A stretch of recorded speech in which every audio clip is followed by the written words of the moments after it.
Welcome back, everyone, to Recorder on the Wall, where today we are down 2 people, but we've gained 1 back, so we have a party of 3 today. Unfortunately, Jeremy can't be with us because one too many shenanigans got him on Papa Abbott Pete's bad side. He's on Abbott's report. And Katie's up in the infirmary taking an inventory of all of the infirmary's property to make sure that, well, Brother Turillus can't be upset about it. I'm Matthias720. Introduce us. Oh, I was... Sorry. You were supposed to introduce us. Hi, I'm Papa Abbott Pete. And I'm Braden, back for a second episode. Hey, you liked us that much, you came back for a second. We didn't scare him away. Not yet. He hasn't been through a fanfiction episode, so, that's why. Fair enough. And so, Braden, since you are a newcomer, I'm kind of curious on what your opinion of our fanfiction episodes are. If that's a fun distraction, or... I think they are. They're weird, and, that's part of the point, right? I admit I may have been a little too harsh on the last one I covered. I had 1 or 2 people come to me out there in the internet, like, hey, yeah, like, maybe a little. I'll get over it. Okay, I'm over it. Do you get the authors contacting you? They're like, I tried. No, not the authors. But yeah. But that being said, so folks, before we begin, I want to talk about scheduling, because we were recording this in mid-September. After this episode, we're going to do Katie's long-delayed trivia episode, and we're also going to do the second picture book, The Great Red Wall Feast, because that just leaves October, and we all know what happens in October. Yes, we'll get into the last of the Castaways books. We'll get to sail the 7 seas. Me hearties. I didn't even know there was a 3rd one. Yeah. So, and then after Castaways, we will finally get to season 3 of the PBS cartoon. I know people have been curious of when we're going to get to that. I don't know that we'll finish that before the end of the year, because, when come December, we tend to go lighter and let our people have more time, because it's always a stressful time of the year and whatnot. We'll see. I'm anticipating that we don't finish the cartoon, and we'll pick the remaining 2 episodes up in January and go from there. That being said, let's talk about Doomwyte. Yeah, the 3rd book in this book that everyone's been building up as all the body horror and everything like that. And as I've mentioned in previous episodes, this is actually a pretty novel take on this pretty novel story this late in the game, in a franchise that is routinely criticized for basically just running a formula now and again. Now, whether you agree with that criticism or not, that's up to you. Me, admittedly, yeah, there can be some repeated tropes from book to books. I won't deny that. I've already soapboxed on it, so go listen to our back archive. I'm not telling you which episode. You have to listen to all of them until you find it. Oh, is that how we get new subscribers? All right. But that being said, when we left off in Doomwyte, our villains originally were like, hey, those stones we lost over 1,000 seasons ago? Maybe we should go find those. But we'll totally make a deal with the snake, and why is the snake coming to us? So yes, the villains are off doing completely their own thing, with not really addressing the Red Wallers. And the Red Wallers don't even know they're there. That's different. Mm-hmm. Like, they were brought to their attention when they showed up, but they just kind of left it at that. Yeah, normally, the Abbey's like, hey, we really should make sure they're gone. No, they're just like, huh? We killed a couple of crows in our bell tower? Okay, fine, whatever. Just toss the corpses in the ditch. I mean, that sends a pretty good message. Mm-hmm. So our book 3 of Doomwyte is Baliss. Because Jeremy's not here, I'm going to have to do that. Yeah. I mean, I could do it for you if you don't want to do it, bro. I mean, it's not as good as Jeremy's, but, whoa. I mean, if we want to make up the beach hunk stereotype, Jeremy's the only one of us who lives in California, so... I'm from California. Does that count? Yeah, sure, why not? Okay. So, not Baliss, nor knows how many times I said that wrong last episode. And as I explained last episode, there is a little municipality here in St. Louis called Baliss. So that's why I was misfiring in my brain. Yes. It's not that. I know. But I'm going to keep calling him Broless because it's funny. It is hilarious. It is good. Book 3 art is Oh Good Lord. It is showing our snake. Yeah. Man, need some real urgent care here. With all those hedgehog spines in his face. And neck and jaw. Yeah. With the quip at the bottom, could nothing slay the giant? Matthias can take down Broliss's grand 2 hours later. Grand Pappy, I'm sure. When we begin chapter 3, book 3, we begin with our owl of the book, basically getting a Martin special. And the chapter art makes Aluko kind of look like Owl from Winnie the Pooh. Mm-hmm. Oh, yeah. It was weird. Yep.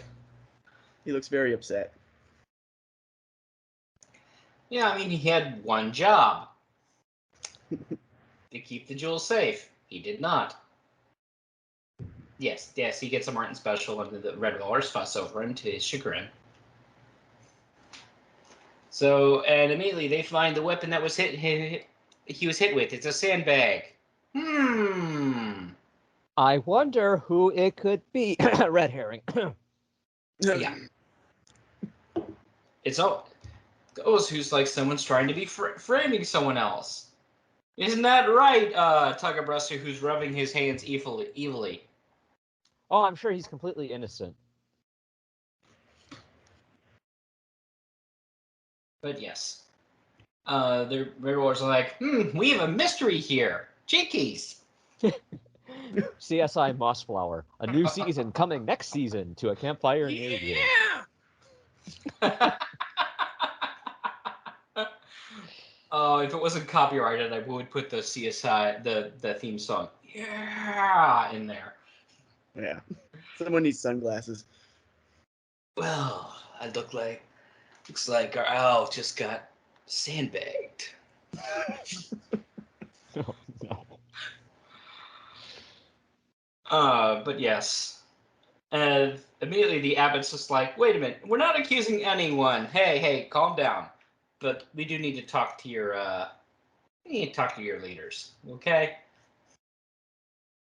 So, and the abbot's actually he's actually pretty forceful in his own right. Like most abbots we've seen, or abbess has, in the past they don't necessarily like to give these like stern, angry lectures. Oh no, this one is just like, hey, I'm talking. I like him because of this. Mm-hmm.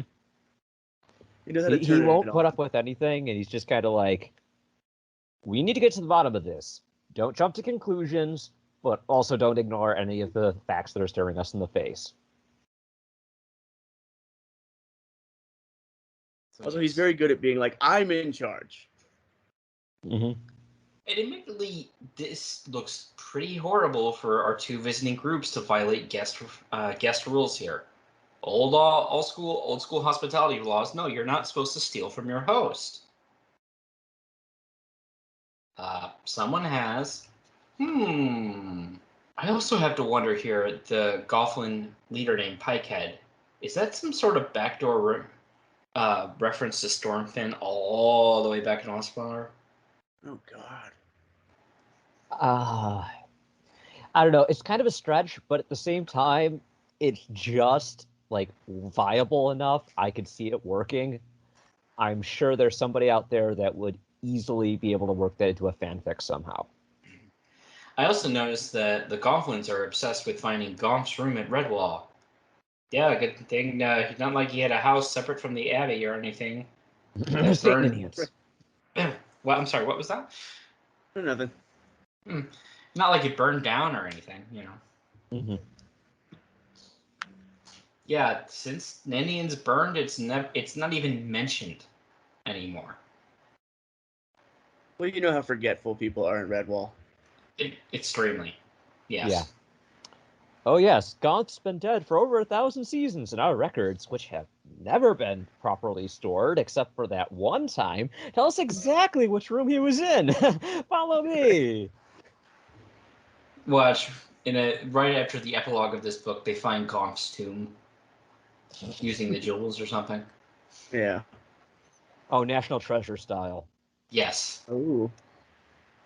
So you have They're to gonna steal the tapestry. To be fair, overlay the the. Go ahead. tapestry's used to being stolen. Yes, overlay the rubies and the emeralds one on each, and filter light through it, and the tapestry will reveal a secret map to the hidden tomb of Gomp. Which Or rightfully should look like, a pyramid or something. I know we're good making National Treasure jokes, but I have an image of the Indiana Jones and the Ark of the Covenant with the map room. Our Father Abbot questions both leaders, and Tiger Bruster, no, I didn't do it. I've been up here all day. Right? Yeah, yeah, you can, Brother Troll's like, no, it's more or less true, except when I went down for afternoon tea. I can't vouch for him then. Objection! It's a lot like Star Trek, how there's no security cameras, ever. That is a major problem in Star Trek. Yeah, now that I think about it, it's like you would think that they would have, with all this advanced technology, the ability to make incredible, lifelike 3D representations of everything on the holodeck. Why can't we do that for ship security? It's dramatic reasons. Yeah, the plot. Oh, that's why. Okay, that makes sense. So, that being said, they question both, and Anku's like, I don't know who it could be, but they go back to our Tiger Bristar and... yeah, so how many people is this who've suffered head trauma in the last few chapters, including Aluka? A few. A few. Yep. And Tugga gets whacked by his skipper for being a jerk. Mm-hmm. He's just like, I totally can't do it. You can't search me or make me go anywhere. I don't want to go. And like, hey, what's that mysterious green stone that fell out of your robes? Who is surprised by this turn of events? Oh, that's right. No one.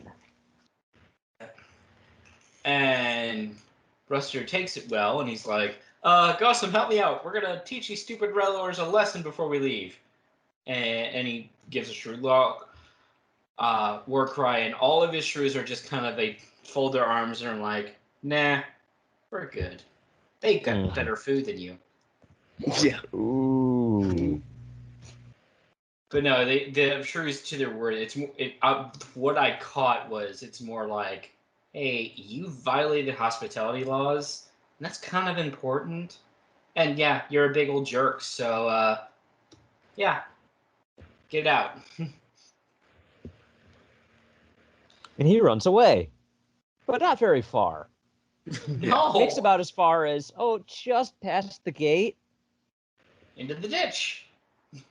Where, remember our jerk painted one? His wife swore vengeance on him because he killed her husband. Yeah, she's waiting for him. Huh. Yeah, we don't get to see it. It's all hearsay. We hear from the shrews who are chasing after him. He dies off camera. Okay, let's be honest. His contract was up. Oh, yeah. The actor was just as bad as the character he played. Yeah. So he's written off the show. I like how she's the one who gets a pass. They're like, leave and never come back. Just hanging around waiting to kill him. And they're like, that's okay. Hey, and the rest of the shrews are just like, do we chase after her? Well, I don't know. I mean, sure, Logologs fall in battle, and if another shrew kills them, they're supposed to go on a blood vengeance trip to avenge him. But no, even the other ones were like, he kind of got what he deserved. So okay, I guess we're good. I'm not saying they don't care, but they're like, huh, that happened. I hope the Gausum gave Tala a nice severance package now that Tugga can't collect. Maybe make her an honorary shrew or something. I don't think she'd accept, but yeah, she's got what she wants, and I'm sure she can go home. Oh wait, they wrecked her home. Well, she can't go bound to her husband. She'll have to go look after her brats. Oh, never mind. She has it hard enough.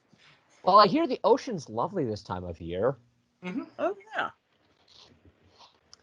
And of course, Tugga died how he lived, running from his responsibility for his own actions.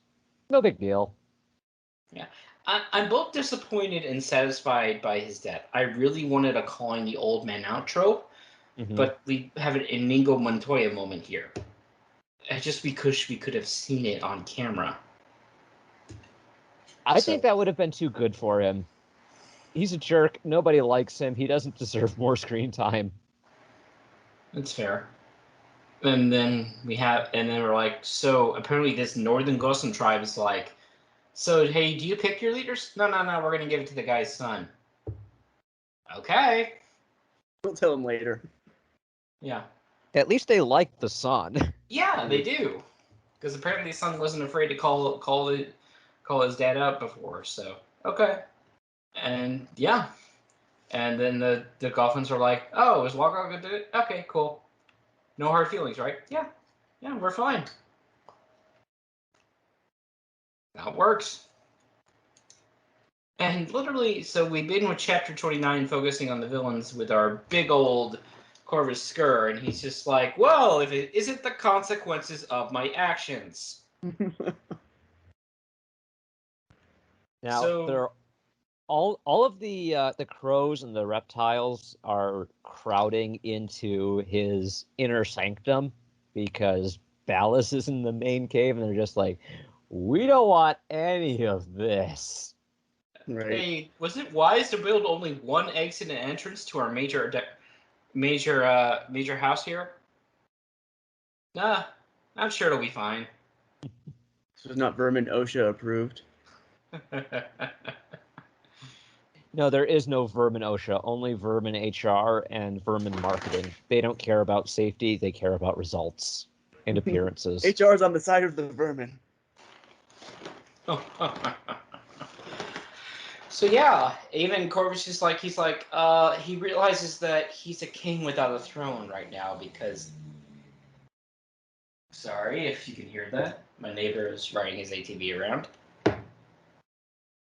So Corvus has apparently got, his birds are now riding ATVs around. No, bad joke. So yeah, it's like, basically hoping that his contracted adder is going to die in the tunnel, and then they could just move his carcass out of the way. But no, bro, this is fine. Just gotta camp right here, guys. Okay? Yeah. I'm not doing so hot. I needed to take a break, recenter myself. Then we can continue with business. Sleep this off. And our little snake, Sakaris, is just like, hey, boss, you're gonna protect me, right, from your birds, right? Because they're, since we can't get out and food, they're starting to eat the other reptiles and amphibians in here. Yeah, you're fine. And, Viku, the Carpathian, comes up. He's like, yeah, I kind of want my I want my severance package, please. I'm quitting. No, you're not. You're gonna go help find food for my big fish god in the back. Jabba Jabba, right? No, that one's copyrighted. Oh, right. Uh, just like, go get him food. No, I'm not. What food do you think we have? And if we're gonna eat all those reptiles and amphibians down there, they gotta be food for us. We can hear you. But no. So Corvus has had enough, and he's just like, okay, Viku, I'm gonna kill you, and you're gonna feed the fish. Literally. Yes. So yes, that's exactly what he does. So bye, Viku. And now we can't make that joke anymore. Oh. Oh. Jeremy would be so disappointed. He Too bad he's would on be. Abbott's report. So yeah, the big fish Wells is like gets to eat, and hey, little snake, can you talk to him? Can you tell us that Baliss is gonna die soon? Yeah, he said gerbil, gerbil, gerbil. What does that mean? Oh, nothing. Meanwhile, with our vengeance otter, it's like, hey, our foursome of the vengeance otter, of Double, Smeagol, and Bisky, and they're like, hey, we're gonna cover this entrance, right, and lock them all in and watch them die. Yeah, it's gonna be great, man. But Are we sure Spingo isn't part mole? The way she digs, it's like... yeah, about that. We'll get to that. We've talked about their heritage being questionable. Yes. But Zaren's like, well, this is really my thing for vengeance, so, you guys don't really have to be part of this. No, we're friends. What could possibly go wrong? I feel like that's this book in a nutshell. What could go wrong? Yeah, pretty much. It's like just constantly tempting fate over and over again. Okay, what can go wrong? Something goes wrong. Well, that was pretty bad. What else could go wrong? Something else bad happens. Well, that was pretty terrible. I wonder what else could go wrong. Stop saying that! Could be raining. It's literally raining here. Their whole thing is that they're trying to dig portions of the hill off to tumble down and bury all of those nasty birds, reptiles, etc. alive inside the hill, and then this big stone portion of the hill moves suddenly, and Smeagol, who had been kind of digging a partial hole up and around it, gets trapped. So obviously she's not part mole, because a mole would never make a mistake like that. Yeah. And they're legitimately worried. Excuse me. They're legitimately worried. Does she have air in there? Maybe. They don't. She has enough to sing. And they basically dig enough to get her an air hole. It's like, are you okay? Hi, I can breathe now. Don't dig anymore. You'll bring the stone on me. Sorry about that. So what do we do, guys? What about Redwall and their moles? Oh yeah. Should we go get them? Yes. Yes, you should. We're gonna get you Redwall, and Smeagol's just like, well, I'll just wait here. Somewhere out. Oh, I approve of that reference, sir. Yeah, Spingo's song is sufficiently sad. So, back at Redwall. Oh, it's a literal cliffhanger. I just realized that. Oh, it is. Yeah, but the cliff is hanging over them. That's ironic. Yeah. Chapter 30 begins with all the dishes. No, really, that's the chapter. Yeah, that's a lot of dishes. Yep. And it's down in the cellars of Redwall Abbey, where they're still trying to explore this tunnel. Yep.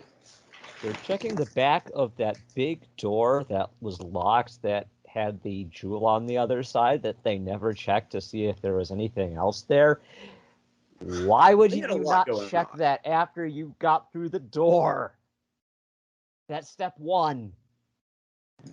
You guys have never played an RPG where you have to do all the side quests to get all the benefits, right? Mm-hmm. Not really. But yes, they're down there, and hey guys, we found a piece of slate with something drawn on it. Think that's important? Yeah. Oh, but we've got some.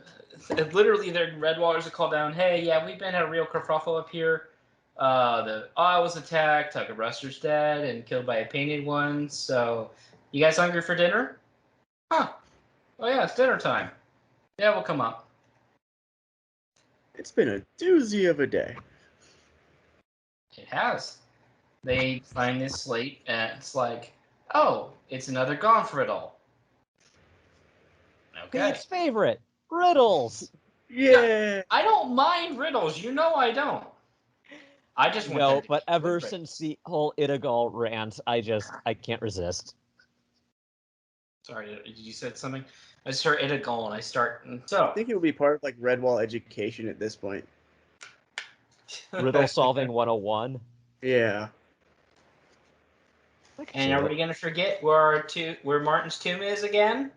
No. Yes. You never see anyone else go into the tomb. This whole series. Only Matthias went. So our riddle. What's mixed will thicken, there's the place. Is it there or has it gone? Framed with above a friar's grace. On I, the middle one.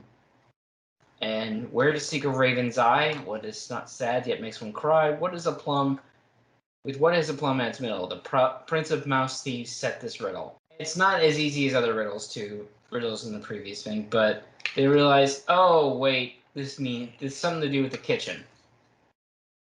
To the kitchens, because that place is never busy, never full of hot things that you don't want to stand in the way. Seriously, if you ever work a commercial kitchen, like as a cook or a waiter, you need to be very aware of what you're doing and not be in the way. Behind you. Mm-hmm. Especially when you're carrying hot grease or other hot things. But no, hey, we're in the kitchen. We're supposed to find a riddle. I like his whole thing about like, you came here to compliment me. We're looking for a friar's grace. Heck, is a friar's grace, huh? So I don't like it. Samlis points out that, basically how Friar Skirple has the responsibility of making sure everyone gets fed so he doesn't have time for other things. The way he says it seems to imply that Friar Skirple doesn't know much beyond cooking.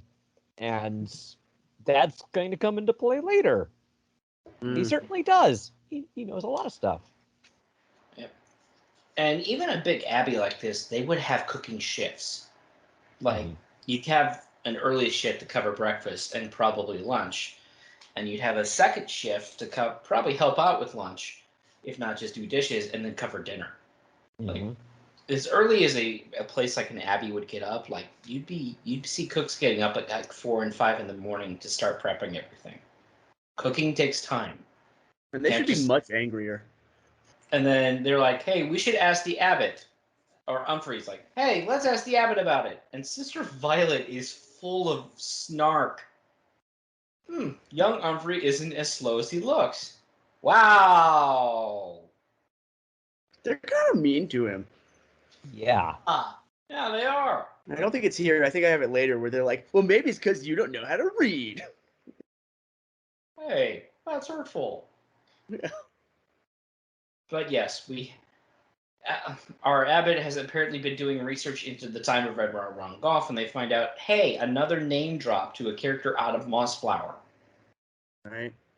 We have Goody Stickle. She apparently was the main cook. And if you remember all the way back in Mossflower, wasn't she the mom and wife of that hedgehog family that literally begins the book?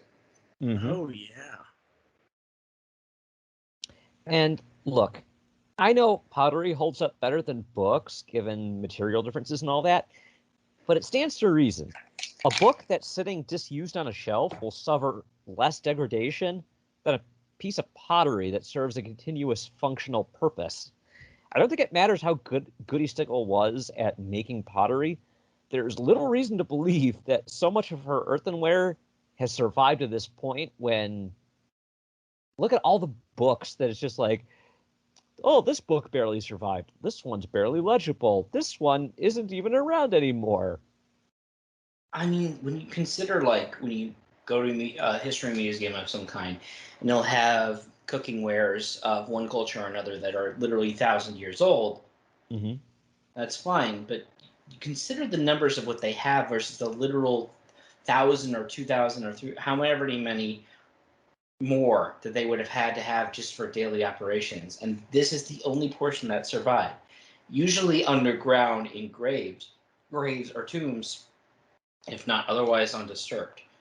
Mhm. So the big thing this sets up is that Goody Stickle apparently was very talented in making stoneware or earthenware for cooking and serving with. All completely plausible. That's what she did 250 years ago. But, you know, even the best Redwall cooks are gonna drop something from time to time. And So- yet, if the chapter art's anything to go by, there was a literal pile too big for one person to carry of all the stuff that she made.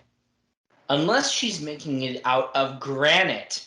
Yes, Well, they do talk about her like firing techniques, like it's totally unique, and we've never done this since. there's that. Hmm. And frankly, if you were making granite stoneware, you wouldn't be able to lift it. The But yes, super jacked kitchen workers. Oh, and she apparently signed, in air quotes, all of her work with a little hedgehog mark. That's how they know it's hers. But they're looking from something from her. And where this goes into the Friar's Grace is that this is literally what they're counting as a Friar's Grace. Or what leads to it is all this stoneware. They go through the entire kitchen, but there's none of this that obviously looks like it could be related to this riddle. Is there any other stoneware you guys could think that might be doing it? Well, there's stuff in the infirmary. Okay, and again, that would make sense. An infirmary would have, especially of the Redwall era, would have some sort of stoneware for storing things. We actually get Brother Torless, getting one of a quote rare smiles. They're like, oh no, we'll just put food on this infirmary tray and take it back all the way up. And what do you know? It's made of earthenware with a wooden frame. And this is where Torless becomes even bigger of a weenie than he already is. Mm-hmm. Sour-faced spoil sport. Well, he's middle management. What do you expect? He's trying to justify his existence. Exactly. So it's like, the abbot's just like, hey, can we just borrow that tray for a hot second? We just want to literally look for a mark on it. And Torless is just like, no. It's infirmary property. And literally, it's just like, literally the Father Abbot has to pull rank on him. Like, no, you can do it for a hot second. And what do you know? It's the one they're looking for. Mm-hmm. Who would have thought? Oh, it's a good thing it survived, but yeah, it's the Friar's Grace. All that Well, grows in if it didn't survive, they would have found the stone like hundreds of years ago. we get our Friar's Grace, which is this simple, short prayer that it's like, huh. And either Goff collaborated with Goody Stickle on this, or he found something to use in her Friar's Grace on this. Whatever works. But it's another riddle. I'm imagining they're making it together like that part in Ghost. Oh, God. Except that Goff is a married man, so no. Oh, God. That took you a sec. Yeah, it took me a second. Matthias, I'm sure you got that reference. Nope. Look it up. It's the very famous pottery scene from the movie Ghost. Is what he's referring to. Or have you seen the movie? I have not. I will take your word for it. Remind me to link it to you later. So yes, this other one is basically her Goody Stickles one is basically her riddle refers to an onion. Okay. Who would have thought? So, how many onions could they have? So, Basically, this goes into basically how an onion may not be sad, but it makes you cry when you chop them. I mean, that's what onions tend to do. So it's basically they're looking for an onion with or plum is the other reference here with a stone at the middle, aka the quote eye, the jewel. And the riddle's like, well, obviously it's pointing to the onion, the one onion that is on the outside of this decoration. Look at the onion on the tray. And Brother Weenie is just like, no, that tray has been the infirmary for years. Don't. Well, I was just like, well, true. That may be true, but I'm Abbott Redwall. Break it open, kids. But it's infirmary property. I mean, it's kind of Abby property. Yep. Inside the tray is a scrap of linen, and inside that linen is one of the other stones. Ba da da da. You found the second or third stone. Third. Yes. Wow, Bella, leave us alone. Her motorcycle keeps going by us. But yes, we found the third stone, and the linen has writing on it, and I'm sure that'll help us find the last one. Oh, yes, absolutely. It will be absolutely no problem to find that last stone whatsoever. Yep. So, meanwhile, Spink was just like, you okay? Yeah, just kind of trapped here. You have a book? No. Oh. You want to play 20 questions? Well, I see something brown. Is it dirt? Yeah. Well, and then there's Aaron. I see something that I've wanted for a long time. Is it vengeance? Yes. Yes, it is. Is it the night?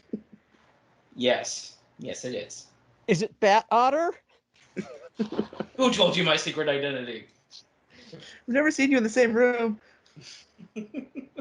Yes. Meanwhile, our two are like going. They're on full speed for Redwall in one of the streams, and you know what?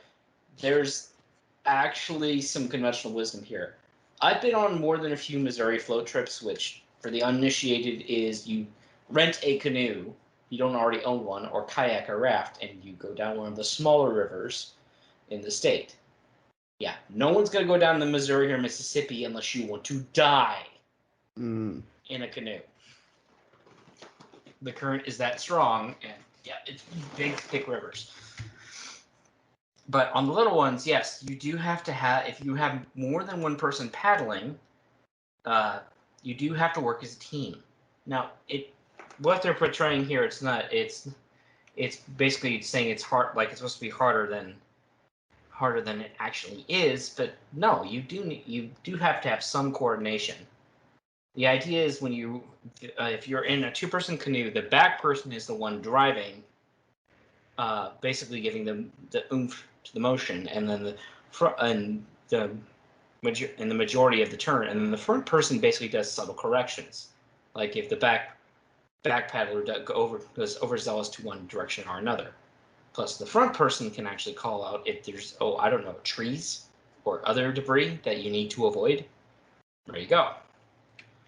And also of note is that they point out, hey, if you've got the current, let the current do the most of the work. Yeah, you don't want to tire yourself out. They also give the fraying of more haste, less speed, which is also true. If you've ever been on a flow trip, you have to do it's better to do long, slow strokes than just, oh gosh, because you'll wear yourself with no trying, and you won't actually get anywhere. So, yeah, props to Brian on this. There's a lot of good stuff here. And we get a paddling song, because, we have a GOSM. How many of these things do the shrews have, anyway? Paddling songs? They use them a lot. You gotta have a bunch. Otherwise you get bored. I mean, it's the same reason like soldiers have cadence songs when they're marching, to keep everybody on the same speed. Yeah. And imagine they invent their own from time to time. We're going to go back to Corvus and crew, and my brain did a really weird thing. It merged Corvus Skur with Friar Skirple to become Friar Skur. And of course, his sous chef Sikaris. So in the Redwall multiverse, that's canon at least once. It has to be. And they're searching for the 4 eyes of the Doom Mole idol. White boy. What if Corvus Skur was a chef? Yes. Well, today we're going to be cooking our dinner over the boiling sulfur lakes, and we definitely want to do a nice slow cook and bam, kick it up a notch. Has to be hot enough for the whites. So hot that even Wells will be like, yeah, give me some of that.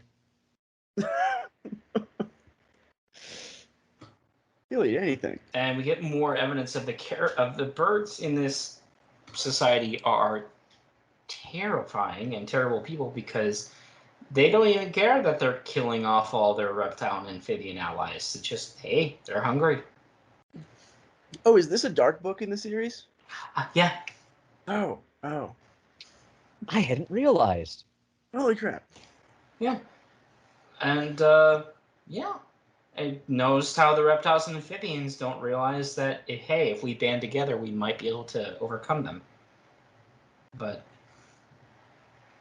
Yeah, organization has not been their strong suit the entire time. No, it isn't.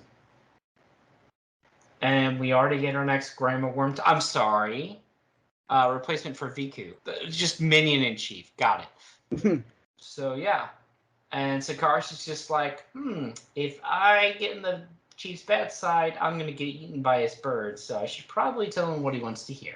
And the birds Corvus, are the thing that could eat her. Yeah, Corvus is clearly at this point, he doesn't believe her anymore. He's basically calling her out straight up. Hey, you been lying to placate me this whole time? No. And I mean, if I did, it doesn't matter because I'm giving you good advice. You just confirmed that you were. Bye. Yep. Well, I can totally speak to Wells the fish. I've spoken to him many times, believe me. Okay, can you tell him what...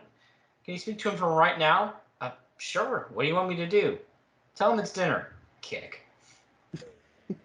Yep. Or not even kick. He flicks her off his head and into the pool. And hey, Wells, dinner. So it was always going to be an acrimonious divorce.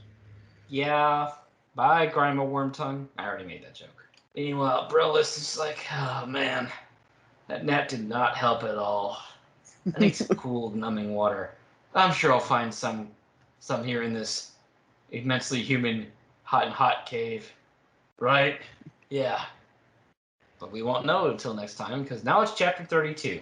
Speaking of 32... How anthropomorphic are they?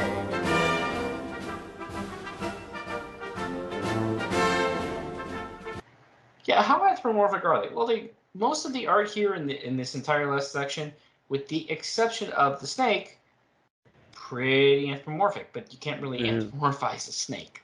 Let's be honest. Give him hands. Yeah. Well, give him too much power then.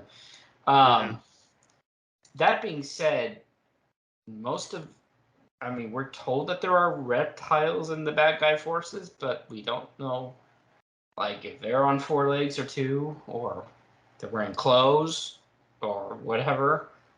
So, as far as the question of who's anthropomorphic, it's pretty much just straight up the Redwallers. We don't have almost any of the conventional vermin species in this entire book. It's mostly just birds, reptiles, and amphibians. And 1 fish, who is a neutral at best. So, and tree rat. Oh, yeah. Well, in this section, we're down to... Oh, this section, yes, yeah. We're down to non-vermin species. But so evil. Evil! So, chapter 32, we have Redwall at night. The chapter begins with the Abbot Dwink, and Ferret, kind of laughing at, hey, did you totally see the look on Torthus' face when we broke his tray? Oh, he's gonna kill us in our sleep. But no, it's just like, no, that they do laugh about it, but the Abbot's also like, yeah, you may be a weenie, but I kind of regret that. I'll have to get over it. Okay, I'm over it. That was easy. Are you sure that's how the line goes? No, it's not. I'm being funny. I know. He's just like, to be fair, the line is, it gave me a great pleasure to address him in that manner. We shouldn't be too hard on Torlist. He's an excellent herbalist and a dutiful infirmary keeper. Trouble is he lives by his own rigid rules. I'll make it up to him somehow. So, next riddle. At least this one's short. To find the eye of the serpent, to the morning sunrise roam, where death may visit those that fear, in the sweet wild gatherer's home. Now, remember, this is the first time I've read this book, and I had no idea what was coming, and my first thought was, wild sweet gatherers, that's bees. We'll find out if I'm right. Mm. But yeah, it's basically head east until you find something. But is it east? It says morning sunrise roam, which would presume east. But yes.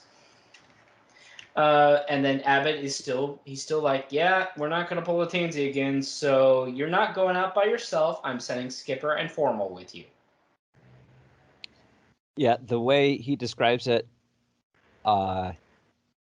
is, yeah, I'm not going to send Bosie along because he's not too familiar with this area, and he can be a bit harem-scarum at times. I had to Google that.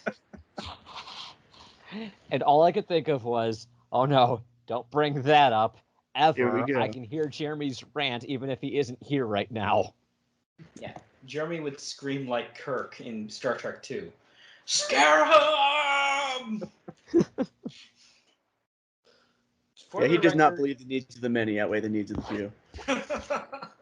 For the record, I googled harem scarum, and it's a thing. It is a it is a slang. Basically, mean it's an adjective to describe someone reckless. And he eats a lot. Well, yes, sure, why not? But it's an interesting thing. Interesting bit of trivia we didn't know we were covering the last time, that name was brought up. So they're starting to get the group together, and Skipper does one last patrol, just in case there's anything coming. I'm sure there's nothing. Right? Yeah, everything's at peace, right? No reason to get all up in arms about anything, right? We're good. Oh, okay, good. Yeah. Yeah. And Skipper, Formal, and sorry, I lost my train of thought. Parrot, right? Yes. They're like, hey, let's go find it. So, and Dweek. Parrot Dweek, they're all like, hey, okay, guys, we're going off. I'm sure there's not going to be any crises you could really use our help with. Especially Formal. Yeah, no reason for Formal to stay here. And they go out through the east wall gate. Hey, you going to bolt that? Oh, yeah. What? There's no vermin armies out there. Come on. We're not going to worry about that. And Corksnot's like, hey, Formal, I thought you were going to help me make some cider. Oh, you'll be fine. I'm not needed here. Not at all. That's why I'm going on adventures. Forward to adventure. Adventure time? Come on, grab your friends. We're going to the Riddle Trail's end. So our foursome head out into the woods. And not too terribly long afterwards, oh, hi, Bisky and Double. Where you been? But before we can dig in, we have our hair warriors like, hey, you should have sent me. Now I'm not going to miss all the fun. Oh, hey, Bisky and Double. What's that? Your friend is in trouble, and you need help from moles and other people to get him out. Well, now we have our own adventure. Well, that's a horse of a different color. And wait, what are horses? I don't know. We don't talk about that here. Oh, they're from Portugal. So, and girl who's been acting Log-a-Log. So, Double, you're king now. I mean, Log-a-Log. Wait, what? Where's my dad? He's come down with a bad case of death.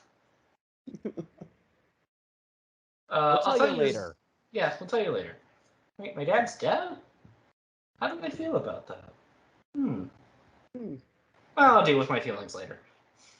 It's like, you ever see Curb Your Enthusiasm? Like, they tell him his mom died like months later. I've seen like the pilot of that episode, but I'll take your word for it. Okay.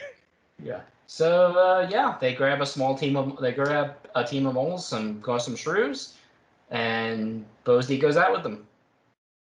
And the mole crew is led by Friar Skirple, The cook, who is effectively acting as replacement for Mole because Formole's not there, proving that he's not just used for food, he's used as replacement leader. He knows what he's doing. You hear me, Samuels? And this crew has some ridiculous names. Let's see. What is this? What is his named crew here? Someone else has it. Go ahead. Yeah, I've got it somewhere. There Rooter, it is. Soilclaw, Bergie, Frub, Grabble, and Rooter. I think there's 2 rooters there. Yeah.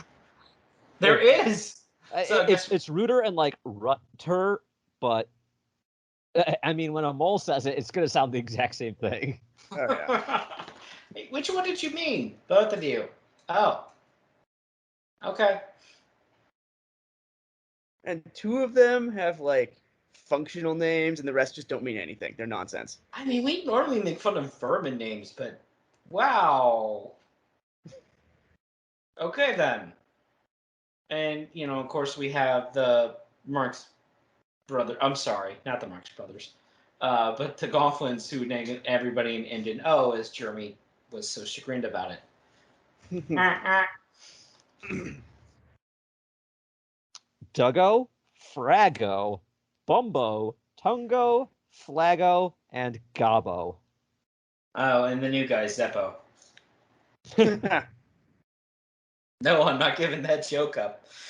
I just wish I could do a better Groucho Marx, because I really can't. I can do the voice. I'm not familiar enough with the content to be able to add You it. have to be very quick-witted, and oftentimes Groucho is a little more adult than I would want the show to be. Yeah. I haven't seen one of those movies in probably 15 years. So that's why I do that. Because Harpo Marx is easy. So chapter 33 begins with some poor mole on the side of a boat. Or is that a Gossam Shrew? He's got a bandana on. No, it's a mole. Yeah. Because a shrew wouldn't be panicking at the speed of a boat. Yeah.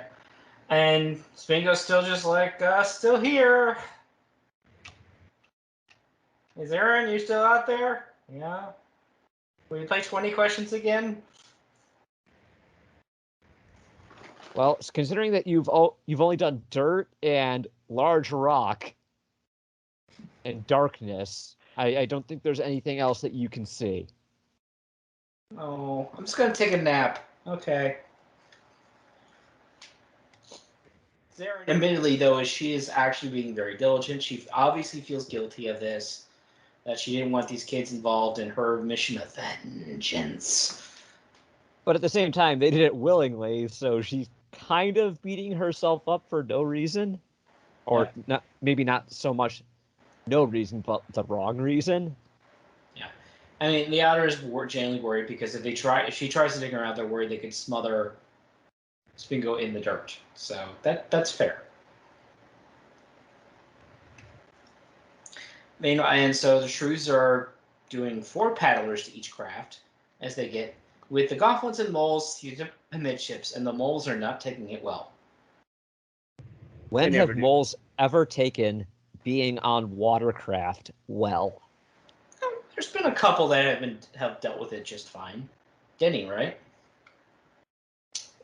He had his moments though, if I remember correctly. It's not like Grum who faints. Yes.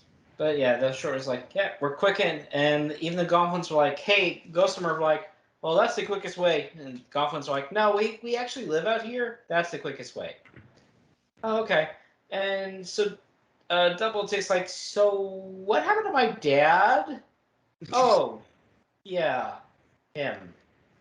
So he tried to steal something from Redwall, got caught at it. None of the Osargossum backed him up, and he wanted to teach the Abbey a lesson, and we refused. And then he ran out into the main path, where a painted one who had sworn bloody vengeance on him was waiting for him and killed him. As one does. Yeah. Yeah, sounds reasonable. Yeah. So Like that was his response. yeah, that's pretty much it. And Double's just like, well, wow. So Dad was kind of an idiot there. Yeah, pretty much. So are you going to grieve over him? No. No, I'm not. You'd think I'd be more upset that my dad was dead, but given my mom's non-existent or even mentioned in this story, I guess I just don't care. So you're log-a-log now. I don't want it. And a first for the series. Yeah. Like, this is the first time a youngin's been offered power and leadership and genuinely doesn't want it. Well, it's also the first time where we've had this opportunity and the character isn't on like some quest. Mm-hmm. So it's like, yeah, the power usually accompanies some kind of, well, I need it to fulfill thus and such. But He in this doesn't case, even. yeah, he's just here because his dad happens to be log-a-log, and he's like, I don't want anything to do with that. Yeah, and he's just basically like, Garo, you would make a better leader, so I'm going to pass the throne to you here. And after this is all over, I'm just going to live at Redwall. But your Ghostum Shrew, are you sure about that? Yeah, I'm sure about that. That they got better food. Mm-hmm. Got a point, kid, but okay, I'm Log-a-Log. And the tribe's just like, okay. Yeah, he'll make a fine Log-a-Log. What's the worry about here? Yeah, so you could say Double declines Dad's duty, deciding on desire to develop delicious dishes. Delightful. Very good. That was genuine clapping, not sarcastic. Okay.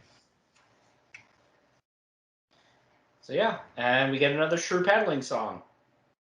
Yep. Yeah, I can't help but wonder if these are northern Gossam, where is the main Mossflower Gossam at this time? Well, you know how the otters have that hullabaloo thing that they go to every couple of seasons? Yeah. I'm wondering if there's like a shrew variation on that. Okay, So well then here's my fanon theory. The shrew version of the hullabaloo was at the southern island where the Gossam were hosting this year. okay. And they were on their way down when all this went down. Yes. Nah. Or they're on their way back, one or the other. Yes. And it's not so much like a party like the hullabaloo is. It's a conference where there's all sorts of like debating and seminars on how to be better leaders and debating styles. Rapier dueling. Mm-hmm. What was that other Gossam offshoot besides the Gossam? What was it? The Guraf. Thank you.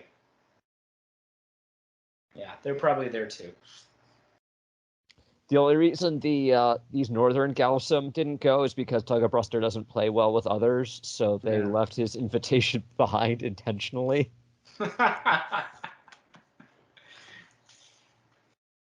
We don't want him back after what happened last time, do you? No. I also missed a point here at the very end of 32, where we get Aoko's like, wait a minute, all of our major warrior parties are out in the field. Who's going to protect us, the Dibbins? I mean, you joke, dude, but Dibbins have actually repelled armies with kitchen knives before. Fortunately, these Dibbins have already pulled their bag running grub routines, and they don't have to do an encore performance. Yeah. Back to 33. And it only took all the way to this book for Redwall to get properly involved.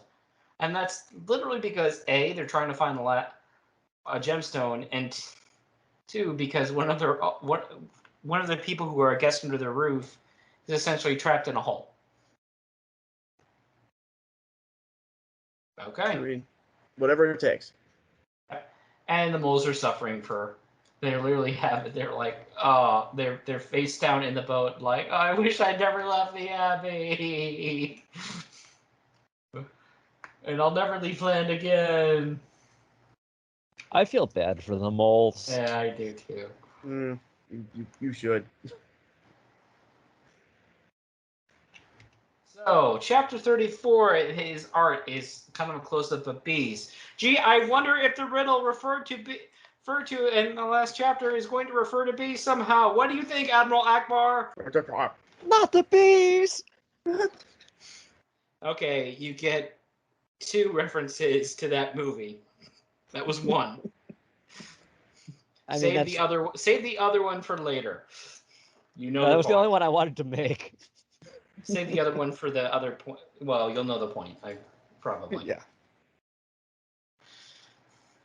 So yes, they come across what is basically a female Agrill from all the way back in Martin the Warrior.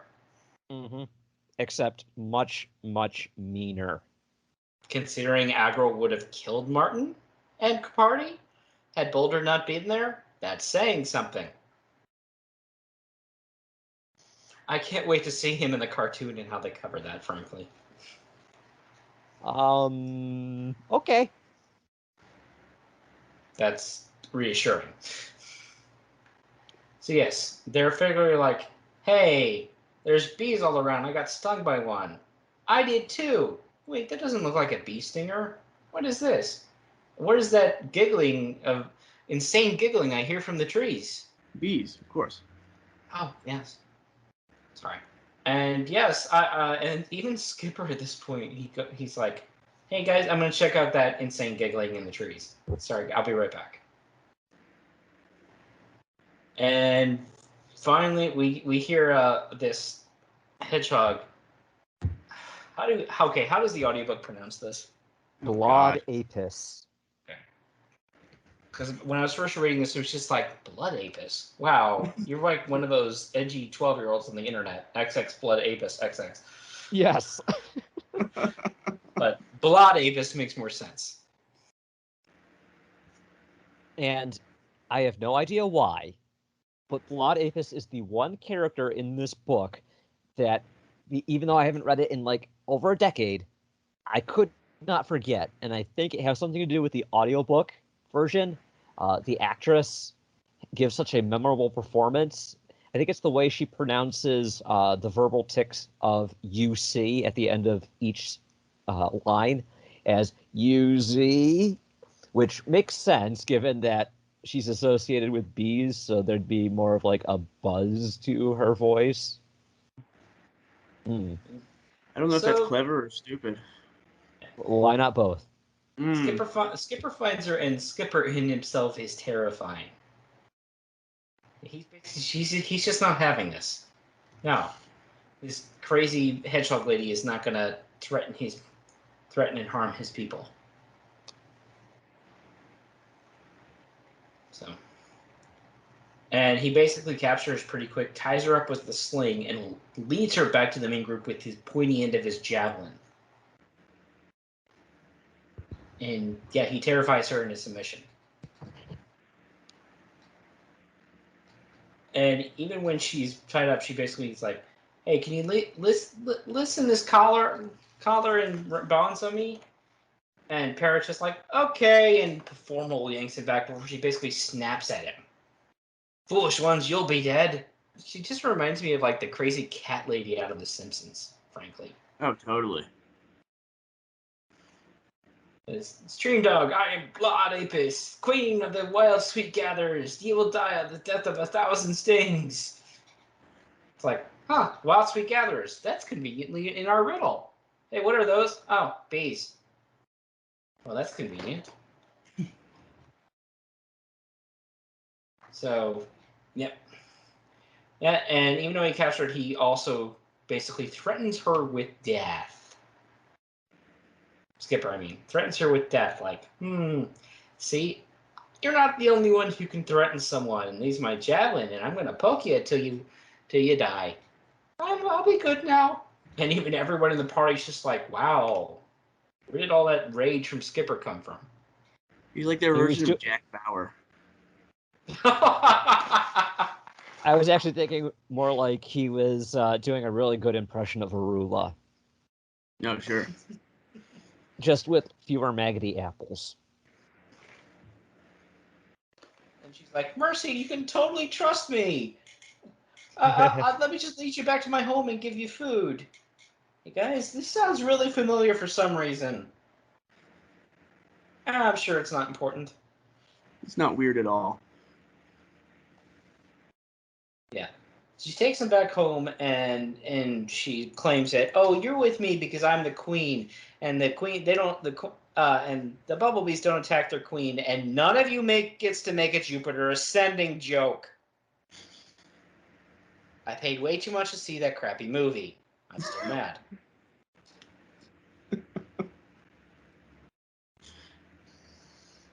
And for listeners who are not familiar with it, I am going to spoil it right here. So if you don't want that movie spoiled, in fact, we're at about 15 seconds in this movie, and I am not making this up. Mila Kunis's character is a queen of space because bees don't attack her and respect her. Well That's then. terrible. Now, so she takes him back home and she's like, hey, you want to try this mysterious liquid I've got in jugs? And to the Redwallers, their credit, it's like, okay, you try it first. She takes him down, and it's mead. It's mead. Shot.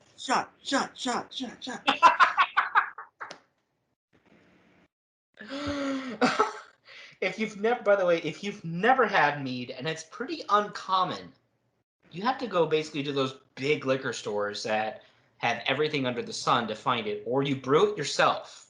Yeah, I got a friend who makes his own. If you've never had mead, it's generally not only is the oldest confirmed alcoholic drink humankind has ever made. We don't know if any of the like wine or beer was older, but there's been no records even uncovered in archaeology to suggest that. But it is a lot stronger than people think it's going to be. Like Seminole, like especially the homebrew type. We're talking. I mean, I've got a cousin who brews it himself, and this stuff ranges from 8% alcohol by volume to 24%. That's insane. Yeah. So, any listeners who are of a proper drinking age, who tend to try it, just be aware. Don't mix this with anything else until you know what you're doing. So yes, she gives them mead. But she's just like, oh, it's just honey and spring water. You guys won't have any effects. And then there's everybody like boom, boom, boom, dropping from being drunk. And I'm not drunk on honey. You're hunk on honey. Not making this up. Normally, Brian is very coy about when adults in Redwall franchises have a little too much adult drinks. Except maybe Ambrose Spike in the very first book, where clearly he has a problem. But this, not only is he outright of them getting drunk, they outright said, hey, we got drunk off this. And Skipper, who's even had a mug of it himself, is a lightweight in this because he's just like, he is staggering around, his balance off. He's like, if anything happens to me, I'm going to hurt you. And I'm just going to fall over here now. The only one to not pass out from this is Formal, who's only drinking about half his portion. So when I said this is Agriel, this is accurate. But unlike Agriel and Martin the Warrior, she's going to actively kill them. Or at least attempt to it. And at one point, she's like, I knew you guys were coming. I knew you'd be after the star of the forest, and she's got the gem. The green. And she's also like, I spent the last few years building up an immunity to iocane powder. That's more or less, or she's drinking that much mead that she has a tolerance for it. Yeah.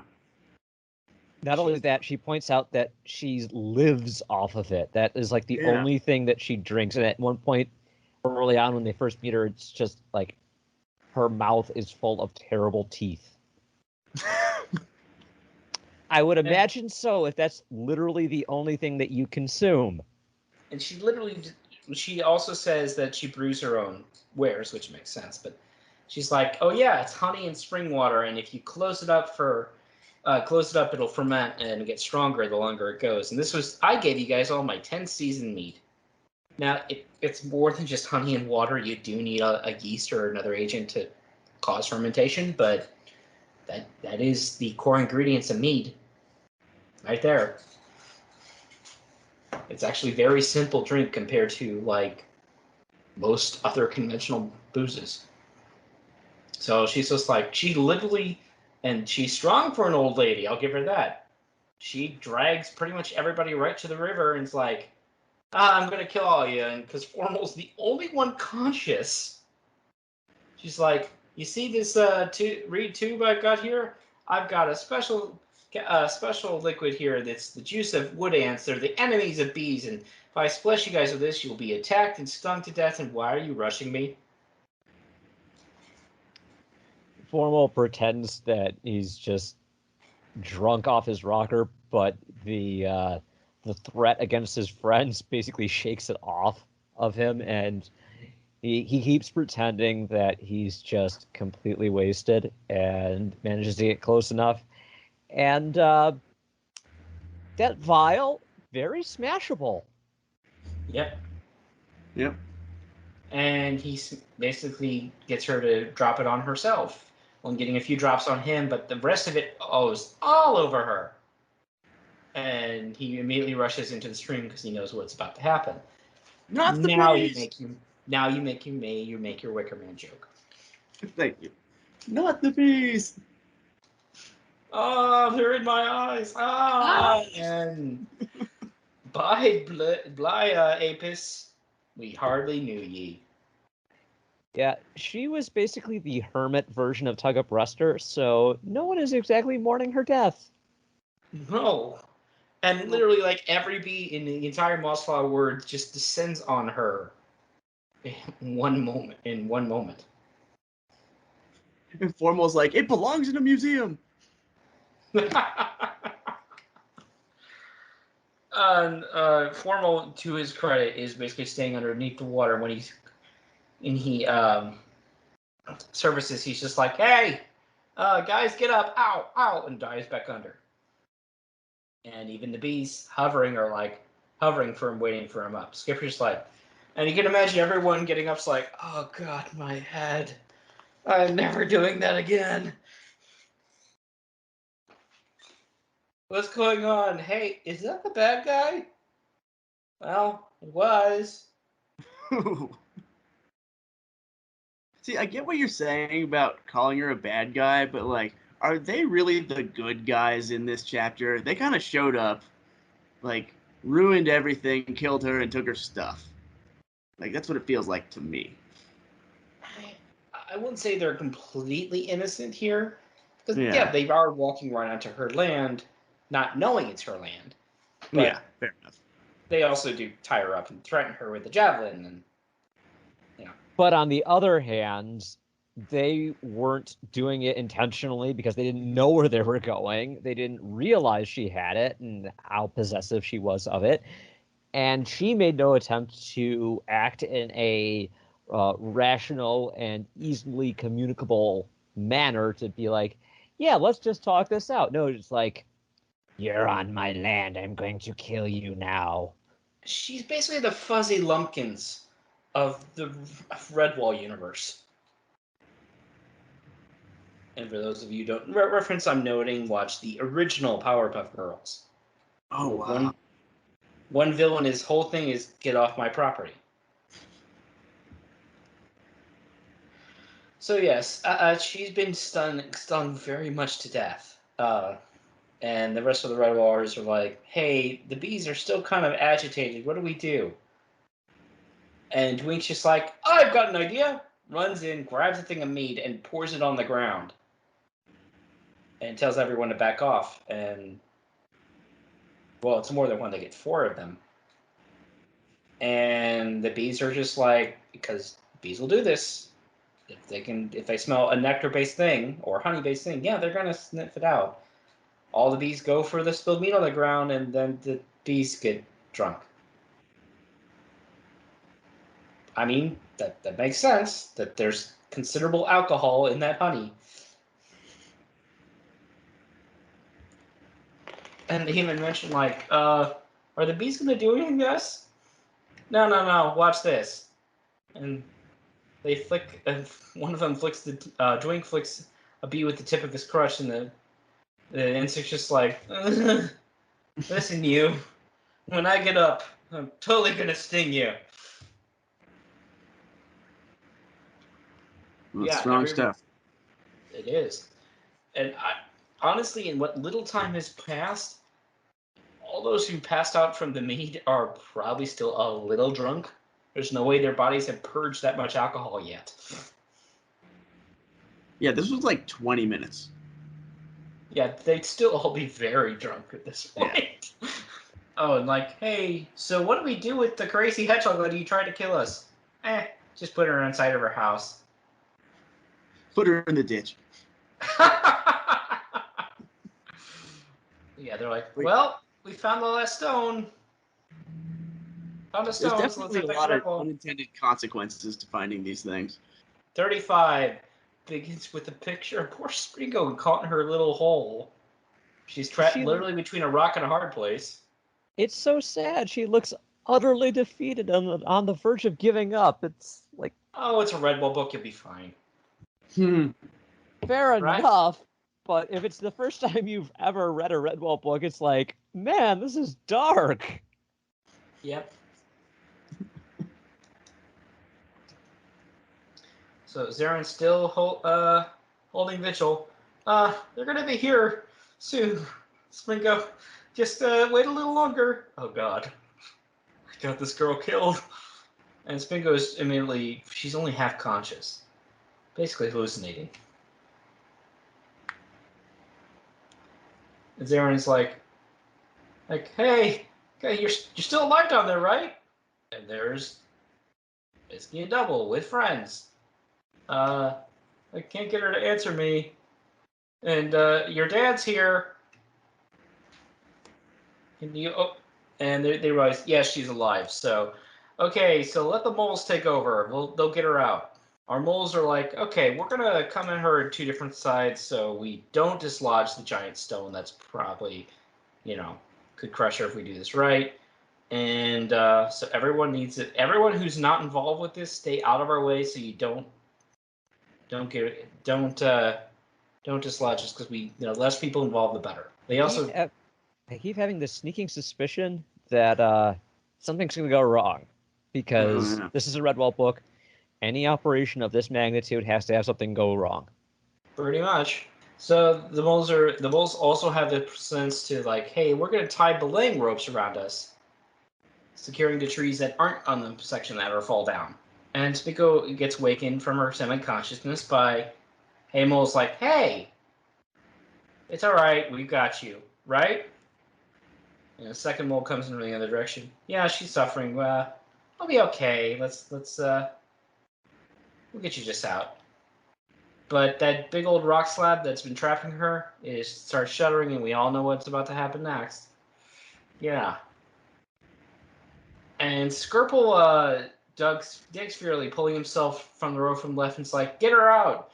Save the maid and yourselves! And his last words were drowned by the entire hole collapsed inward, soil, sand, stone, roots in the massive rock slab. And if our Skirple just die, it's really unclear. Well, it will be. I get it. Except that show had a lot. That death was a lot clearer, frankly. We're gonna find out shortly Skirple's actual fate. But yeah, when I first read this, I'm like, did he just die? It's really not clear. Yeah, because it says his last words. I'm like, is that absolute? We'll find out. Mm. And Baliss is loose in the cavern. Remember, he was trying to find cool water, and remember, he's blind and is horribly suffering from the hedgehog spikes wedged in his face. And the first thing he does, instead of he doesn't find cold water, he finds the boiling, scalding hot water.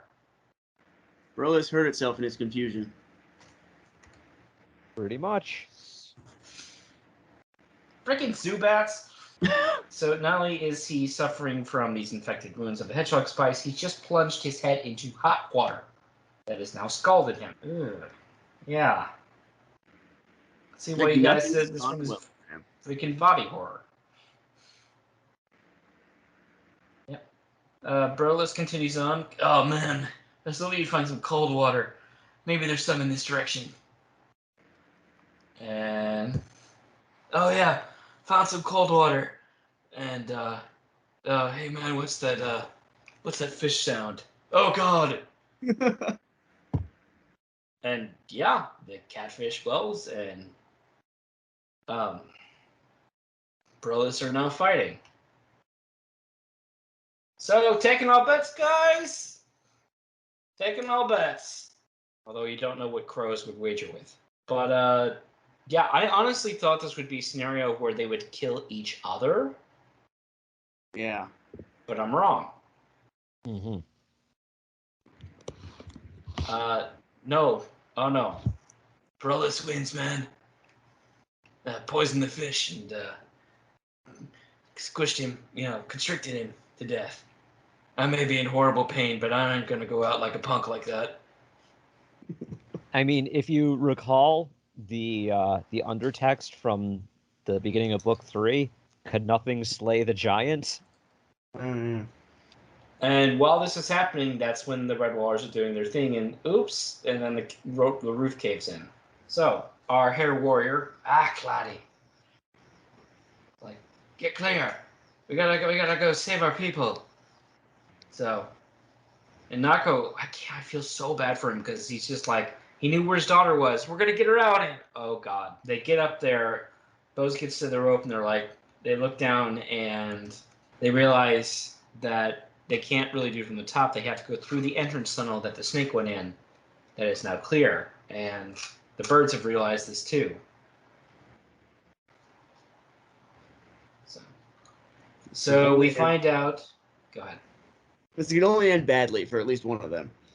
Yeah, we find out that one of the 2 ropes broke, and a couple of the moles, rudder, and Friar Scopel all fell to their deaths. Still alive are Soilclaw, Bergie, Frub, and Spinko, who they're holding. Mm-hmm. Moles so rarely die in these books that this made me genuinely sad. It was like, no.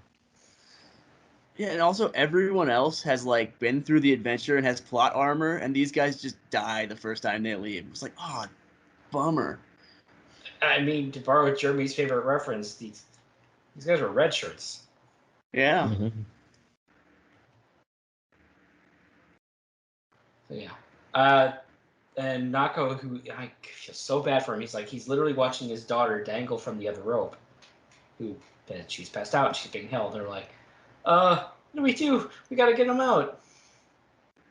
And while this is going on, the birds and reptiles are fighting the Gossam and Gofflins. Because the birds and reptiles are trying to get the heck out, and our Red Wallers and associated allies are kind of in their way. So the plan here is like, well, enough dirt has fallen that if those still on the rope, if we can get the pile high enough, they should be okay if they can just drop. Otherwise, we're gonna have to wait till that big slab falls down on them. Yeah, this whole rescue operation feels like something someone with way too much time on their hands and science knowledge could easily start nitpicking the small details. I'm just happy with this being a Redwall novel, so there has to be a silver lining of some sort here. Just they have to survive. Right. I mean, speaking of Redwall now, and plot armor, if you want to go all the way back to Madameo, none of the angry parents died. It was pretty much just all shrews. Meanwhile, they're like, okay, well, we got the soil heap soften the impact. Okay, toss Bingo down to us. And there's Nako. I'm sure he's just like, oh, God, no, I can't watch my own daughter. But, yeah, Bingo falls into the soil heap, and she's okay. I'm sure she doesn't have any broken bones from that, right? Well, Yeah. drunk drivers survive better because they're like limp. Mm-hmm. There's that. I suppose. Yeah, but I'm not sure I would be happy to hear about my unconscious body being dropped multiple stories after I was nearly suffocated. Even if I did survive unscathed, that would be not okay. I can imagine Spiegel later when her dad's like putting a blanket around her shoulders and a hot drink. Wait, what happened? Yeah. Mm-hmm. You did what? What? You're fine. Thankfully, the other moles get down safely by dropping, but man, that's actually a genuinely tense moment. So props to that story. And yeah, our hair warrior is basically going straight up Martin and leading these troops and fighting. And we're told Bisky is fought on in a Crimson Hage. So that's one Blood Wrath. How many more do you think we can get? Oh, at least one more. Yeah. One more. Right. I mean, we don't still have any our badges, vengeance. so somebody's got to do it. We still have our vengeance otter, so there's that. And the story continues. Big fight continues on. We get to our bad guy, Corvus Skur, and he's just like, well, I'm a king of an empty kingdom here, aren't I? All my birds have fled. All my reptiles and amphibians are getting the heck out of Dodge, and yeah, I don't have any whites left. So, and Brolus is in my inner sanctum, who had just killed my not god. I think it's time to go on a vacation. So if we even see him, he goes up to the top cavern walls where he sees one of his own birds kind of looking down, pretty like, oh my god, what just happened? A jackdaw. And Kark's just like, why aren't you down there fighting? I'm not running away. You need to be down there fighting. And this jacktaw's just like, my mate just got killed, and I got took a slingstone to the face. I mean, having a day here. Can I take a day off? No. Yeah, where's your mate again? Oh, she's down there. I need some time to process this.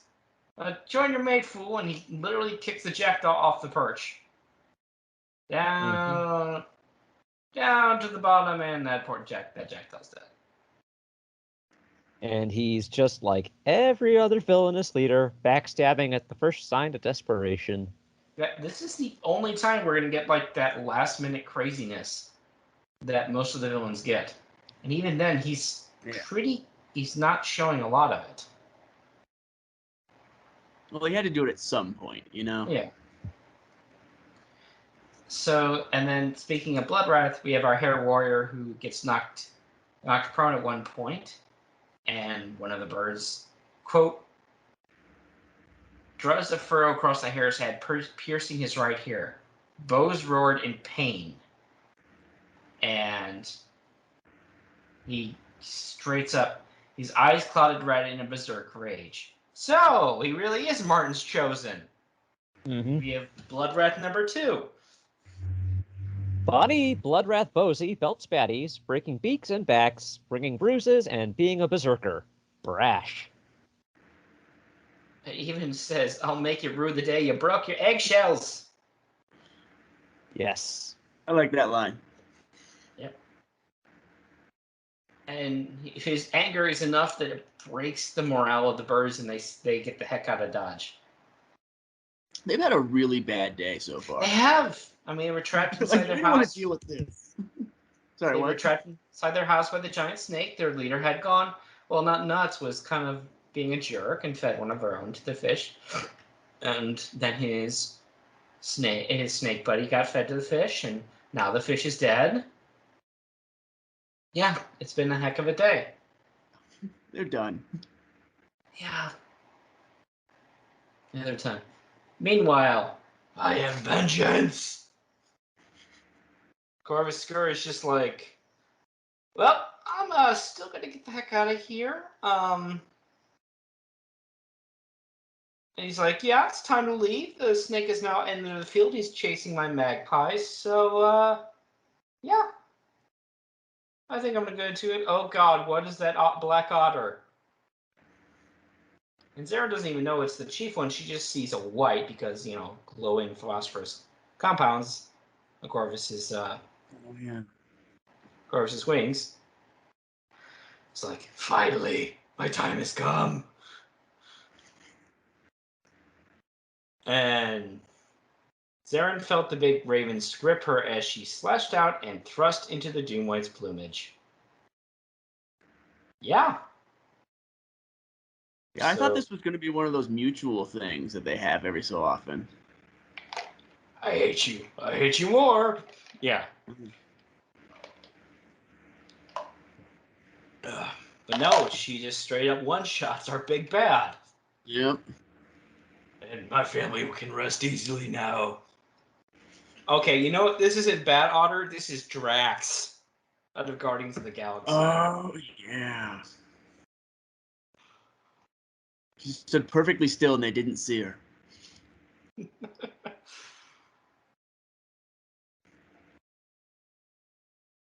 But so while the birds and reptiles are they're just getting the heck out of Dodge and Redwallers and alleys that survived that. Oh, hi, Adder. Baliss is under the field and he's not happy. And we're even told the Ghostum have a instinctive fear of adders. I think that would be every creature here. Right? Mm-hmm. I mean, Balliss's arrival feels kind of like the final boss in a video game. The music suddenly gets way more dramatic. The camera turns to focus on the slow entrance of Balliss's head through the tunnel. And then every time you take his HP down by 25%, he emerges that much further from the tunnel and gains a new attack. Oh, yeah, totally. I hope you have enough healing items that you don't intend to use. And even the Red Wars are just like, hey, should we pull Matthias and chop his head off? No. This place is coming down. We need to cheese it. Yeah. I like that in your notes. Cheese it. Cheese it.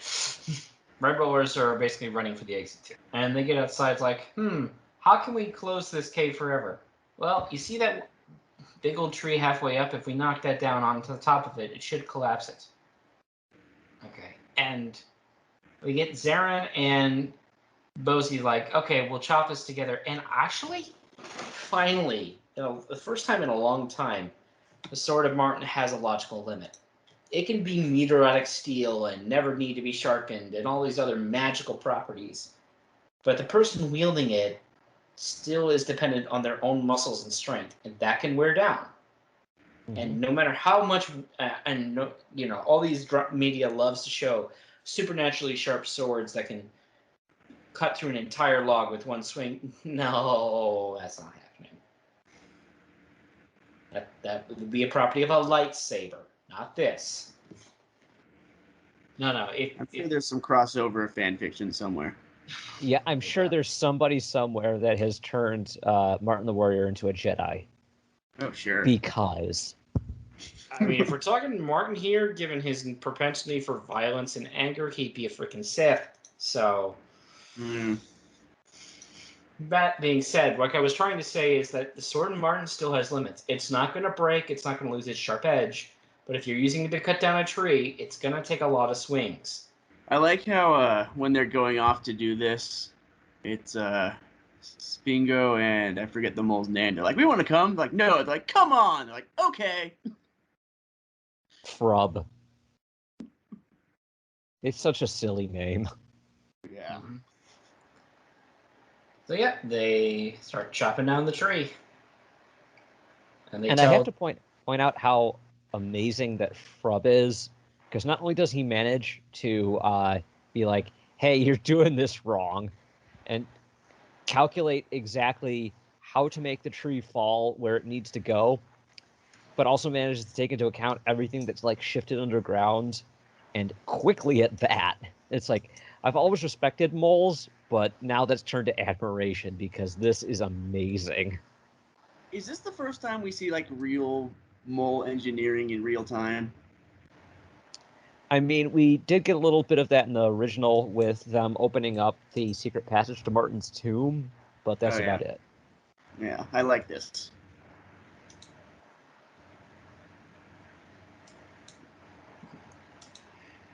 Oh, they sing again too. yeah. It's a cutting song, because why not? Why not? And Bose even complains, you know any slower songs? Maybe a soft lullaby or a funeral march? My arms are hitting.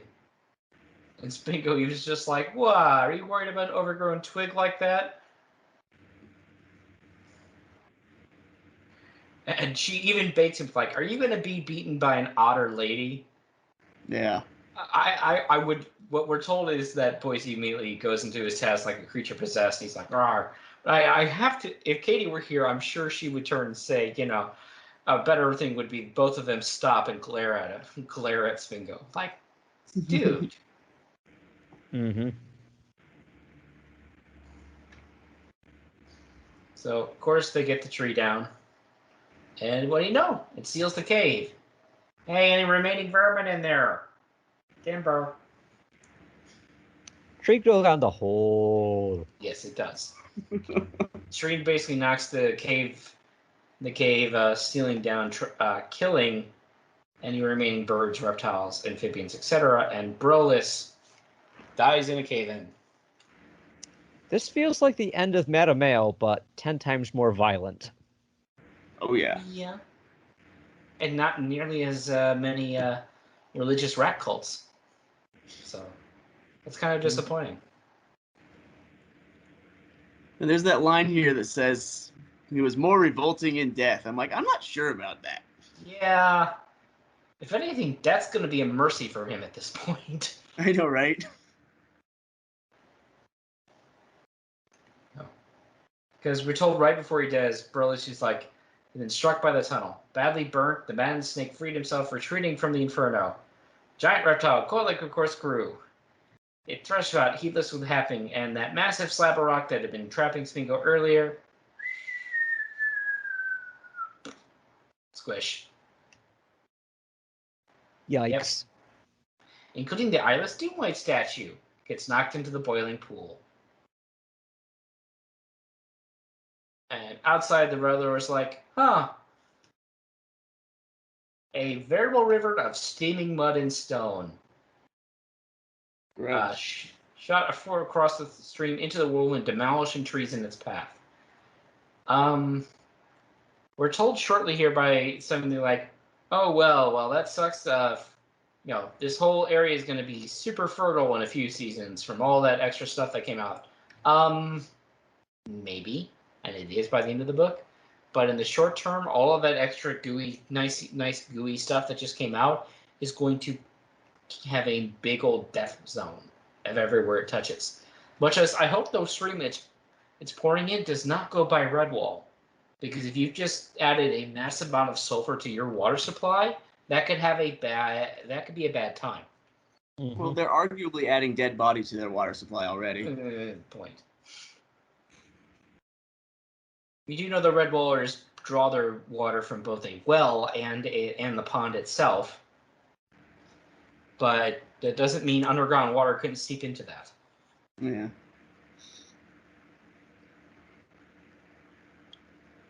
And even Gabo is some pretty macabre humor. Hey, anybody fancy a cob of roasted reptile? Yeah. It's like, wait. Well, he's not getting any dinner. Who's hungry?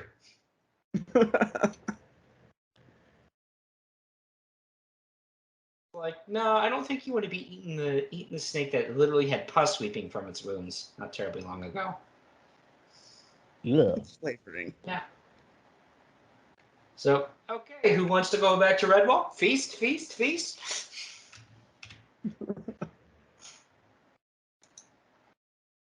I mean, what else are you gonna do, right? Mm-hmm. Huh. Wait a minute, how many stones do they have? No,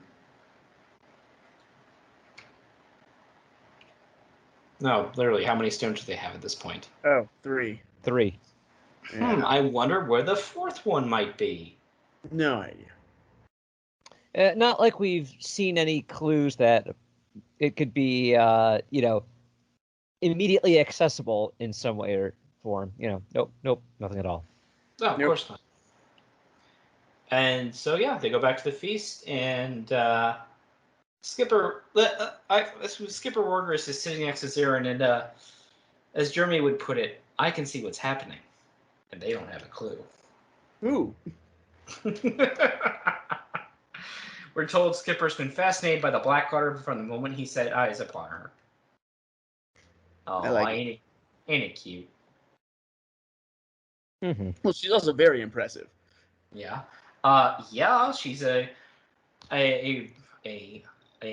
awesome female otter in her own right, who is basically a warrior, and Skipper would be very interested. I'm sure that goes very hard in the Mossflower culture. Oh, sure. So, yeah. And they do thankfully the Redwallers Abbott Gilsum's like he does do a to absent friends salute. He's like, thank you to all of Redwallers, to our Gusum, our Gothwin, our other friends, for keeping Abby in the Mossflower country safe from evil, and basically to absent friends. And he names them. And their bodies were never recovered, but, we will remember them. And even Formal is told that he's basically crying. 4 of his moles just got killed. Yeah. So. And more cheerful things.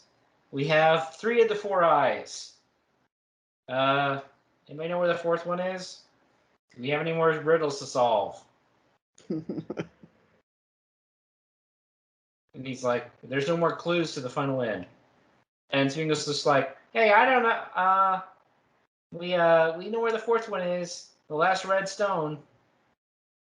What? What? Oh, no, it's a Gothland treasure that's been passed down the ages.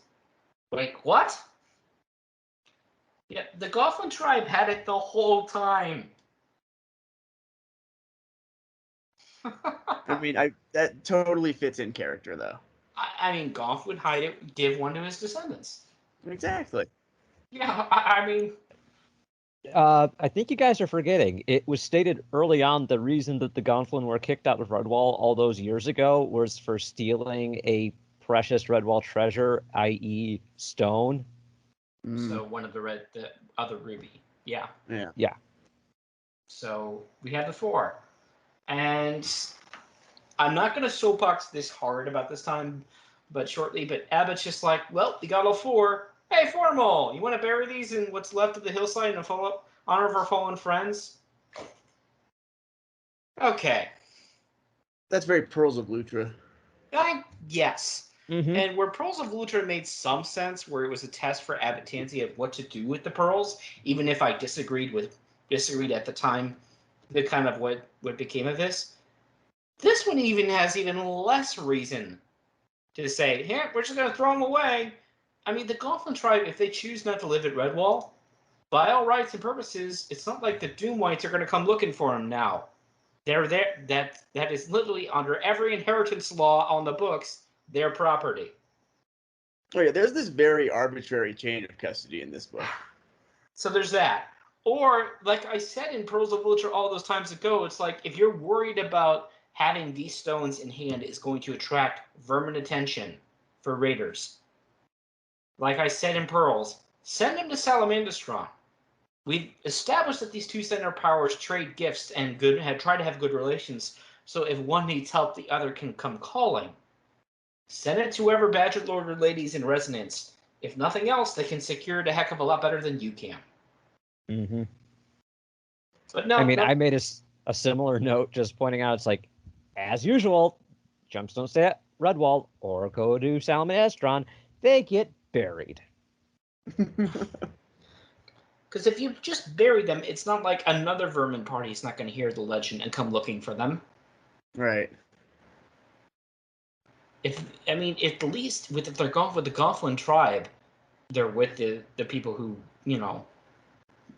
technically would inherit them from being a Goth's line. Or if they're with Salamandastron, there's a lot better chance they can secure it. At least with the pearls being thrown in the ocean, those are long gone. Whatever ocean currents have long spread them out, and there's no way all 6 can be recovered. Fair enough. Sure. But burying them in a hole on a hillside, that means someone has the knowledge of where they are, and that makes them a target. Yeah. Also, that they're like, we'll just put them very shallow, like you said. Mm-hmm. So it's just kind of rubbed me the wrong. Like we're still at the same point, and there's no moral. There's no moral here, like there was with Teensy back in Pearls. But yeah, I agree. But no one objects to it. It's like, okay. I mean, but what else would they do with them? Other than everything, the suggestions I just made, yeah, there's not terribly much I can do. Yeah. The other real option would be to mount them in Redwall, like on the walls next to the tapestry. So, moving on to chapter 39, many seasons later. Yeah, you do that so much better than I do. It's been a few. We don't know how many. We're not defined, but most of the major characters who were Dibbins have grown up. But we begin with Parrot and Dwink, who are now married, approaching Samuelus, who is an ancient mouse. Skipper Wargris is still alive, and hey, there's Theron, his now wife, and their own son, who is the chapter arc beginning in 39. And there's Bisky's daughter. This reminded me of that ending to Harry Potter.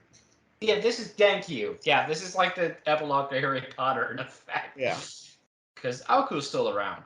And this whole ending epilogue is basically Gilsup's like, well, I want to retire. I'm gonna live a few more years yet, but yeah, I'm done being Chat Father Abbott. So, who am I gonna give this job to?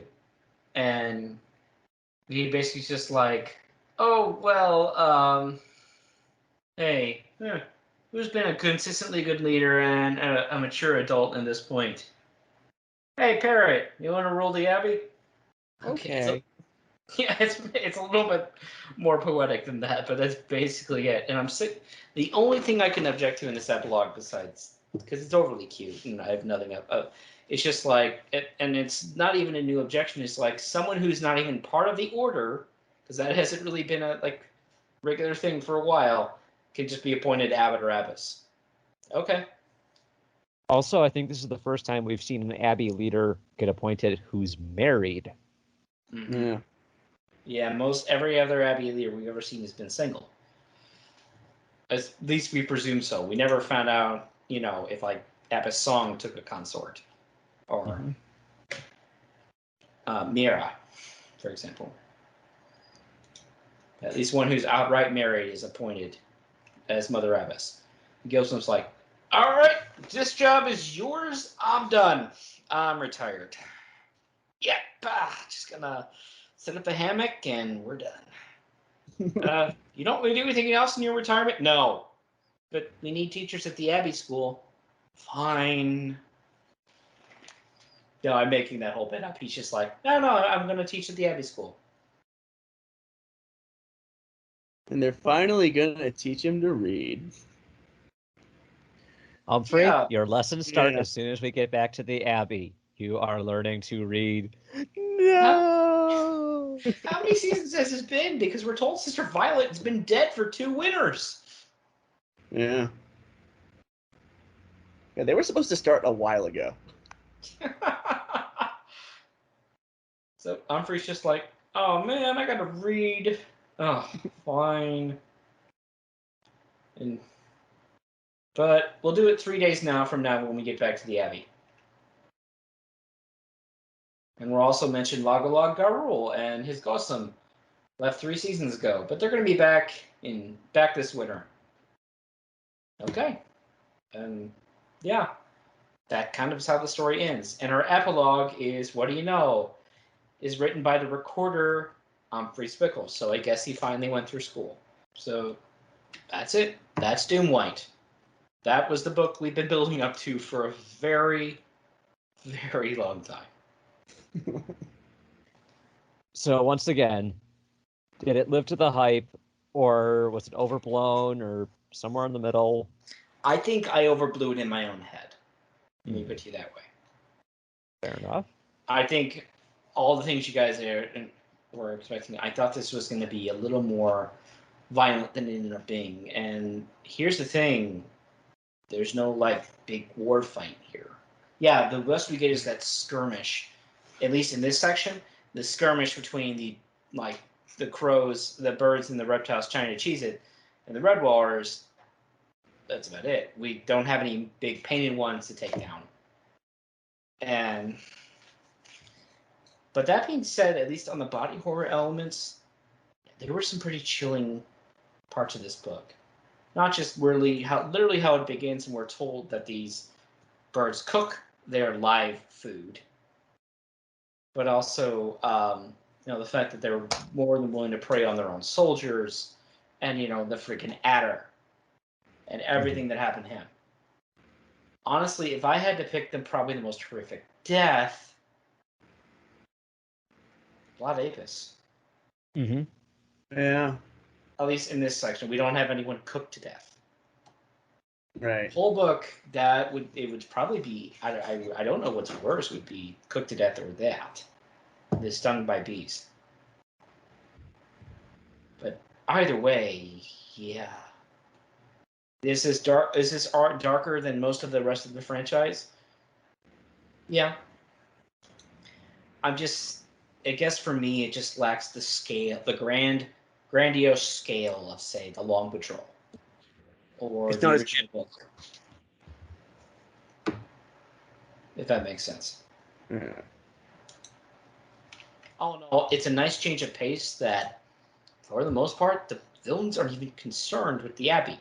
They just want their MacGuffins back, and that even gets forgotten about most of the way through this book. As they try not to, they try to survive the giant freaking adder who wants to eat everybody. As books go, would I recommend this one? Yes, but not to new readers. I Oh, really sure. tell them to come to this book in due time. Yeah, this is like advanced Redwall reading. What do you think, Matthias? Oh, I was giving Braden the opportunity. Oh, crap. Okay. Well, okay. It's almost This as if is Katie is still here. this is professional podcasting at its finest. Yeah, I share a lot of your thoughts. Like personally, as someone who like got back into the series for this, I'm like, I wanted some formula, but because like I'm not 100% convinced that it succeeded at trying to veer off into some new territory, like as well as it could have. But then again, I don't have good answers for you on that. Because like I have to believe that the structure wise, we're forgetting about the stones and all that stuff for a while, like has to be deliberate. So he's definitely trying something else with this one. Parts of it I did really like. I thought some of the characters were pretty fantastic. I liked. I forgot what it's like to read these sometimes, just the way they're written. I thought that was great. I did like the especially like towards the end where we finally got the convergence of like the plot and everything. It did feel like a nice climax actually. But I don't know, in terms of having like some real punch and like a moral to the story and all that, which plenty of them do a lot of them do that better. You know, like there was a lot of dark stuff in here that felt like it was there for the sake of it without having any sort of um, lesson behind it or anything like that. Like the one I always think about as the perfect, tragedy is Martin the Warrior, and this definitely didn't feel anything like that. Um, yeah, so I felt like it spun its wheels a lot, but sort of by design, and I'll probably appreciate it more once I read a couple more books and get that, that comfort food feeling back. But I have very mixed feelings. Let's leave it that way. And as for me, I'm not sure how I rank it. It's one of those things that, because I think a lot of more diehard Redwall fans get used to the formula, that when you come across this book and a couple of the other stories that are like this, that they just kind of are outside the edge just far enough away that it's like, yeah, that's not really formula. But at the same time, I see an awful lot of callbacks or mirroring to things that have happened in the series or will happen in the series, depending on where the book is on the timeline. That it still feels like a Redwall book, but it doesn't feel like a quote-unquote classic Redwall book. It's definitely its own beast. So I can't give this, like, how do I feel overall rating, because honestly at this point I'm not sure how I feel. And it might be in an episode or two I'll randomly jump in with, oh yeah, here's my Doomwyte overall score. I don't know if I'll do that or not, but I might, because I think it's going to take me some time to actually process all of this and decide how I feel about it. There are certainly some moments I'm kind of like, but there are absolutely moments where I'm like, oh yeah, yes, that. So I guess what I'm left with is, I don't know. That's where I'm at. I don't know. I can't put into words because I don't have them, and I might not have them for a while. But I certainly enjoyed the experience, and I enjoyed being able to talk about it. And that's what counts. That's why we're here.